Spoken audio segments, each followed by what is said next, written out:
The first Moana is probably my favourite modern Disney Animation Studios film. I still love it, it's still wonderful, and thus I was looking forward to Moana 2. But go ahead and add Moana 2 to the list of letdowns. Now obviously the animation is just spellbindingly stunning. There are some shots in here where my jaw actually kind of dropped because I was just dumbfounded at how far animation has come with how stunning some of these visuals are. There's a scene where the characters go through something called the Pathway of the Gods or something, and it was like something straight out of God of War. And like the first film, I really dug the Polynesian mythology and vibes. The musical score, once again, is really damn good. I still like Moana as a character. I still like Maui. Moana's new baby sister is adorable. I wanted to see more of that character because every single time she's on screen, your heart just kind of melts a little bit. And something that I really liked about Moana 2, maybe even loved about it, were the last 10 minutes. Seeing the story resolve combined with the visuals, the animation, and the music, it actually gave me a bit of a chill at one point because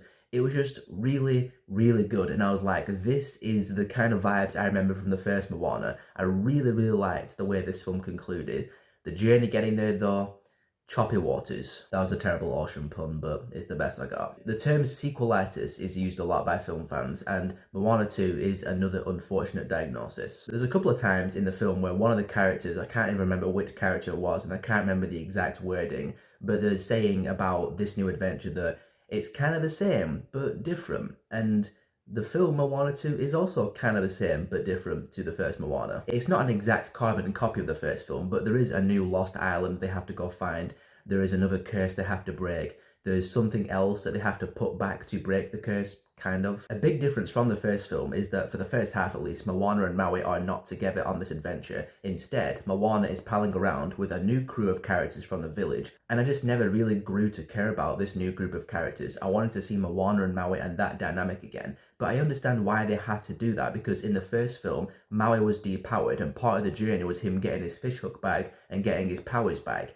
In this film, he's a demigod again. If he was there for the entire journey, then they would have no problems, there'd be no tension and no stakes. So I understand it, but I miss the dynamic. It was in the second half and it was good. It makes the first Moana feel a lot more in the zone with Moana and Maui, two great characters together, great dynamic, fun adventure, great music, which in turn makes Moana 2 feel like a generic Disney sequel. Partway into the journey, Moana and her crew come across the coconut people again, and at that point, I was like, okay, I've just smacked headfirst into a kid's film. Lots of really just kind of goofy, childish humor there, which wasn't really in the first Moana. There was a couple of lines in the first Moana that appealed to kids, but the first film was a family film, and this section of the film with the coconut people was straight up a kid's film, with the stupid blobby creature doing the goat scream from 2009. Yeah, I wasn't so keen on that part of the film. And possibly the saddest part of all is the songs were not that memorable. Ask me now to tell you a song from Moana 2, I couldn't do it. I saw the film last night and none of the songs have stayed with me.